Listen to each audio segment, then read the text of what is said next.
dia untuk saya periksa? Baik, ibu boleh dalam posisi terlentang, kemudian juga perut tidak tertutupi oleh pakaian, kemudian juga kaki untuk lutut boleh ditekuk ya Bu, supaya otot perutnya lebih rileks. Sebelum itu saya akan cuci tangan 6 langkah terlebih dahulu ya Bu. Baik Ibu, selanjutnya saya akan menanyakan terlebih dahulu apakah ada nyeri atau sakit. Baik Ibu, tidak ada ya Bu. Kemudian saya akan langsung saja mulai pada pemeriksaan pertama, di mana saya akan berdiri di sebelah kanan Ibu untuk melakukan inspeksi atau untuk melihat bentuk dari perut Ibu dan juga kesimetrisannya. Baik untuk dari bentuk abdomen Ibu itu ada pembesaran, distensi, dan pembesarannya simetris, tidak ada benjolan pada suatu kuadran, kemudian juga tidak ada perubahan warna seperti strie ataupun gray Turner sign, dan juga tidak ada kabut medusa, juga tidak terlihat adanya dark contour atau dark typhoon, dan juga tidak terlihat adanya pulsasi dari abdominal aorta. Selanjutnya saya akan melakukan pemeriksaan untuk auskultasi, di mana saya akan menggunakan diafragma dari stetoskop dan saya akan mendengarkan bising usus dari daerah epigastrik yaitu duodenum. Setelah beberapa saat mendengarkan bising usus, saya akan pindah ke kuadran lainnya seperti kuadran kanan atas, kemudian kuadran kiri bawah atas, dan juga mid pelvic. Baik, untuk hasil auskultasinya ada suara bising usus normal, tidak ada lebih cepat ataupun lebih lambat.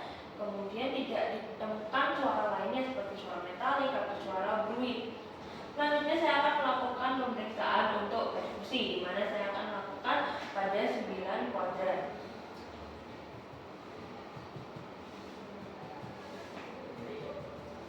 Pada organ dengan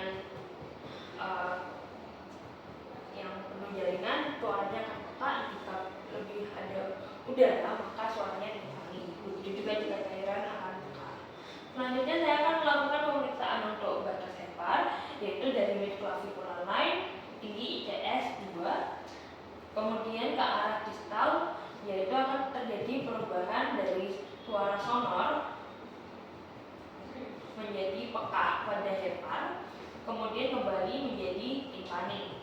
Baik, untuk batas heparnya tidak ada pembesaran dan normal sekitar 6 hingga 12 cm sehingga normal. Kemudian setelah itu saya akan melakukan pemeriksaan perfusi pada Kastel spot, yaitu di bagian anterior anterior axillary line hingga ke bawah kosta 10 dari arah distal ke arah distal juga.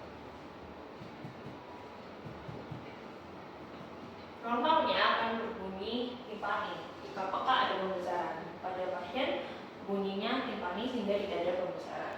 Selanjutnya saya akan melakukan palpasi. Saya akan melakukan palpasi superficial dari kuadran iliac kiri terlebih dahulu untuk menentukan nyeri tekan superficial dengan ketiga jari saya. Baik, setelah itu saya akan menggunakan sisi palmar saya untuk menentukan apakah ada tumor ataupun ada nyeri tekan lagi dari sisi iliac kiri. Baik, tidak ada nyeri tekan dan otot perut juga tidak tegak.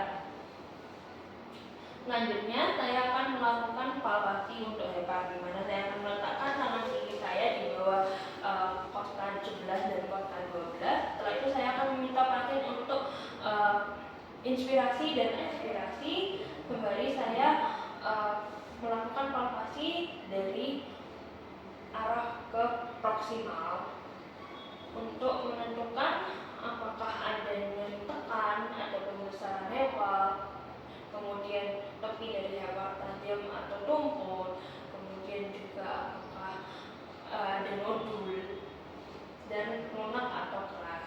Baik, untuk pemeriksaan normal dikarenakan tidak ditemukan nodul, tidak ditemukan nyeri kencang, tidak ada pembesaran, kemudian tepinya tajam, dan juga enak. Selanjutnya saya akan melakukan pemeriksaan untuk lien, di mana saya akan pertama melakukan meletakkan tangan kiri saya pada bagian bawah, bagian kotak 10.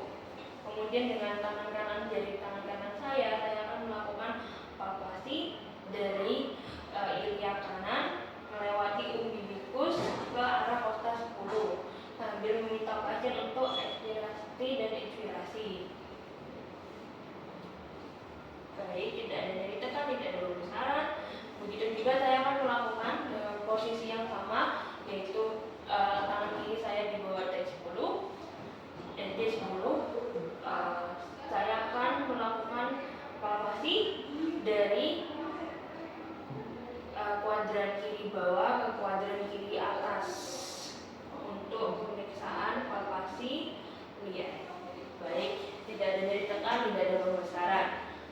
Selanjutnya saya akan melakukan pemeriksaan untuk ASCII test, di mana saya akan melakukan perkusi terlebih dahulu pada bagian untuk bagian umbilical ke lateral untuk mencari adanya shifting dullness, di mana akan terjadi perubahan dari timpani menjadi peka jika ada cairan pada peritoneum. Jika ada perubahan, maka saya akan menandai perubahan dari timpani menjadi peka tersebut. Kemudian saya akan meminta pasien untuk miring menghadap saya seperti ini.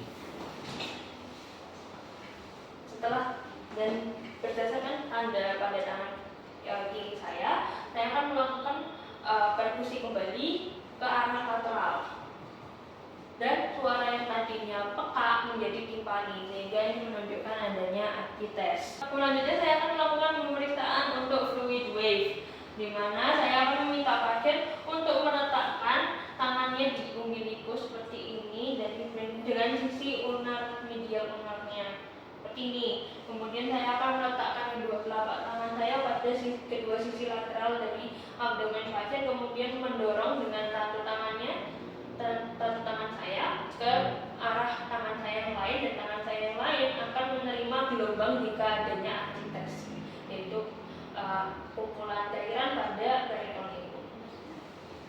Baik, kemudian untuk pemeriksaan paddle, saya akan meminta pasien untuk posisi seperti merangkak di bed. Kemudian saya akan melakukan perkusi dari umbilical ke lateral, di mana berdasarkan gravitasi maka cairan akan terdengar peka pada umbilikus, sedangkan ke arah lateral maka akan semakin timpani. Baik, pemeriksaannya sudah selesai. Terima kasih, Bu.